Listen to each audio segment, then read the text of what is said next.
अस्सलाम वालेकुम दोस्तों, मेरा नाम डॉक्टर अली असगर है और आज की इस वीडियो में हम डिस्कस करने जा रहे हैं बायो एनर्जेटिक्स के लेक्चर नंबर 2 को, जिसमें हम शुरू करने जा रहे हैं फोटोसिंथेसिस को। और आज की इस वीडियो में फोटोसिंथेसिस के साथ साथ हम ये भी डिटेल में डिस्कस करने जाएंगे role of light in photosynthesis. Photosynthesis में लाइट का क्या किरदार है, आज की इस वीडियो में हम उसको डिस्कस करने जा रहे हैं। तो आज के इस लेक्चर को शुरू करने से पहले आपसे एक मरतबा रिक्वेस्ट करेंगे कि अगर आपने अब तक हमारे इस चैनल को सब्सक्राइब नहीं किया, जो कि सिंध बोर्ड टीचिंग के नाम से है, तो काइंडली आज ही आप हमारे इस चैनल को सब्सक्राइब करें और साथ ही साथ बेल आइकन को लाजमी क्लिक करें ताकि हमारी अपलोड करदा तमाम इंपॉर्टेंट वीडियोस की नोटिफिकेशन आपको रिसीव हो सके।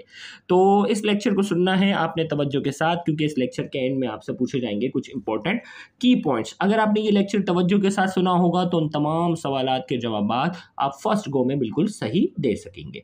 तो आइए हम स्टार्ट करते हैं। सबसे पहले definition: the living process where light energy converts into chemical energy ATP, NADPH2, and then into energy-rich organic food molecule like carbohydrates is called photosynthesis। हमने कहा वो प्रोसेस जिसमें लाइट एनर्जी जो होती है, भाई फोटोसिंथेसिस की हम बात करेंगे, ये वो लिविंग प्रोसेस होता है जिसमें लाइट एनर्जी जो होती है वो किस में कन्वर्ट होती है? केमिकल एनर्जी में। लाइट एनर्जी जो है, यानी एनर्जी एक फॉर्म से दूसरी फॉर्म में क्या होगी? कन्वर्ट होगी। लाइट एनर्जी केमिकल एनर्जी में कन्वर्ट होती है, और केमिकल एनर्जी में किस शक्ल में? या तो ATP की शक्ल में या NADPH2 की शक्ल में ये केमिकल एनर्जी में आ जाएगा। यानी इन दोनों की फॉर्मेशन, इनमें से किसी की भी फॉर्मेशन होगी एक की, एंड देन और फिर इनकी मदद से into energy rich organic food molecule, जिसके नतीजे में क्या होता है? एनर्जी रिच वो ऑर्गेनिक फूड बनेगा जिसमें काफ़ी एनर्जी होती है, मिसाल के तौर पर कार्बोहाइड्रेट। इस पूरे प्रोसेस को हम नाम देते हैं फोटोसिंथेसिस। तो फोटोसिंथेसिस वो प्रोसेस होता है जिसमें लाइट एनर्जी केमिकल एनर्जी में कन्वर्ट होती है और फिर केमिकल एनर्जी से एनर्जी रिच ऑर्गेनिक फूड में कन्वर्ट होता है, मिसाल के तौर पर कार्बोहाइड्रेट। उसे हम कहते हैं फोटोसिंथेसिस। ये फोटोसिंथेसिस की पहली डेफिनेशन है, जबकि फोटोसिंथेसिस की अगर नेक्स्ट डेफिनेशन, अगर दूसरी अल्टरनेट की अगर बात करें, तो photosynthesis is a biochemical anabolic process during which carbohydrates are synthesized from carbon dioxide and water in chlorophyll cell in the presence of light। हमने कहा फोटोसिंथेसिस जो है वो क्या है? बायोकेमिकल एनाबॉलिक प्रोसेस है। बायोकेमिकल एनाबॉलिक प्रोसेस, अब ये समझना होगा। देखो, एक होता है मेटाबॉलिक प्रोसेस। लिविंग ऑर्गेनिज्म की बॉडी में जो भी केमिकल रिएक्शन होते हैं उन्हें हम कहते हैं मेटाबॉलिज्म। अब इस मेटाबॉलिज्म को हम दो हिस्सों में डिवाइड करते हैं, एनाबॉलिज्म और कैटाबॉलिज्म। एनाबॉलिज्म वो होता है जिसमें कोई ऑर्गेनिक फूड जो है वो बनता है, जबकि कैटाबॉलिज्म वो होता है जिसमें जो है वो एनर्जी रिलीज होती है। जबकि फोटोसिंथेसिस क्या है? एनाबॉलिक प्रोसेस, यानी इसमें कोई ऑर्गेनिक कंपाउंड बनता है।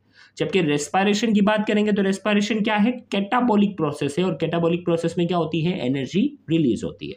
तो हमने कहा photosynthesis is the biochemical anabolic process, यानी इसमें कोई ऑर्गेनिक कंपाउंड बनेगा, ड्यूरिंग विच क्या बनता है? कार्बोहाइड्रेट्स आर सिंथेसाइज्ड, जिसमें कार्बोहाइड्रेट बनते हैं। किससे बनते हैं? From carbon dioxide and water.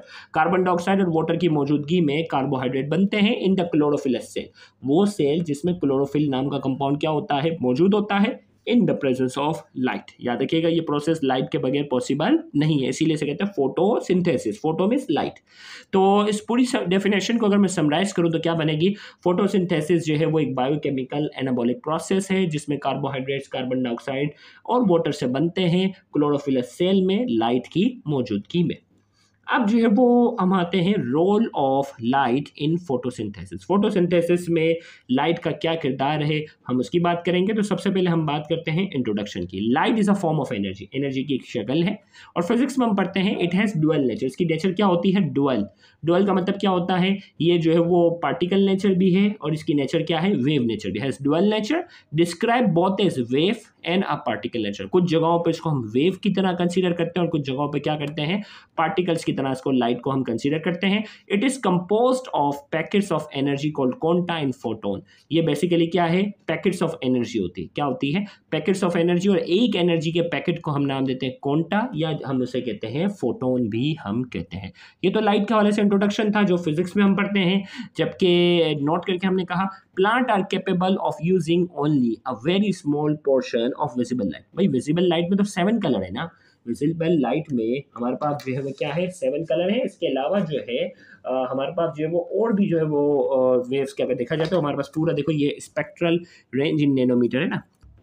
अब देखो ये पूरी जो है वो वेवलेंथ यहाँ दी हुई है हमारे पास। इसी तरीके से हमारे पास जो है वो गेमा रेस जो है वो क्या है, एक्सपोनेंट -4 के ऑर्डर में होती है, X rays -2 -10, visible light ultraviolet -9। फिर ये हमारे पास जो विजिबल लाइट, ये छोटा सा स्पेक्ट्रम नजर आ रहा है कलर वाला, ये विजिबल लाइट है हमारे।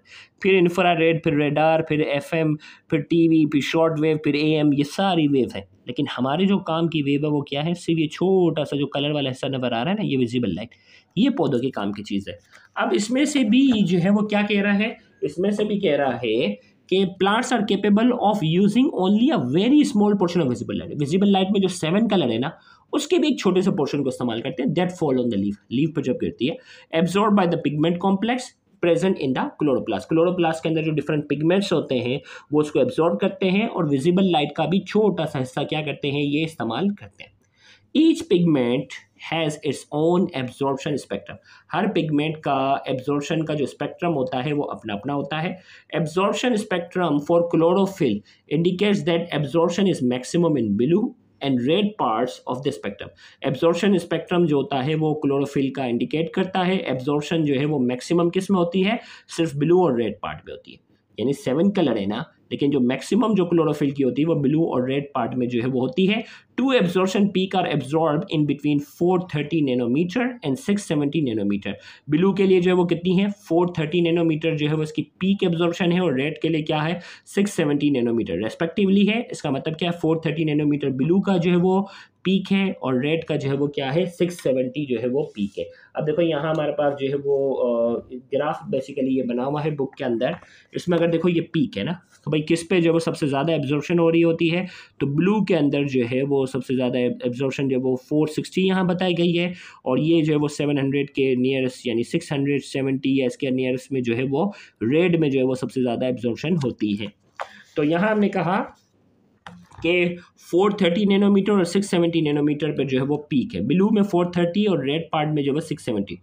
Absorption peak of carotenoids are different from those of chlorophyll. Absorption peak जो कैरोटिनॉइड्स का होता है वो डिफरेंट होता है किसके मुकाबले में, are different from those of chlorophyll. Chlorophyll जो है कैरोटिनॉइड्स भी कंपाउंड है, क्लोरोफिल भी जो है वो पिगमेंट है, ये दोनों पिगमेंट है। तो एब्जॉर्प्शन पीक जो होते हैं वो कैरोटिनॉइड्स का डिफरेंट होता है क्लोरोफिल के मुकाबले में।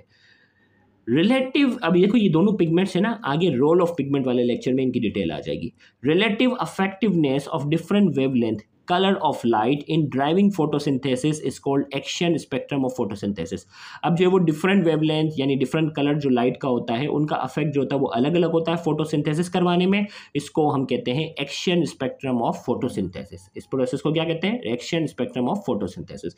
Red and blue part of spectrum is more efficient in photosynthesis. Photosynthesis में जो सबसे ज़्यादा इफिशिएंट पार्ट है वो क्या है, red and blue part of spectrum. अब जो है वो रोल ऑफ जो है वो लाइट की हम बात की, अब आइए है इससे रिलेटेड पूछते हैं आपसे की points. Photosynthesis is dash process. Photosynthesis कौन सा है, anabolic process, catabolic process, metabolic process, ये आपने बताना है।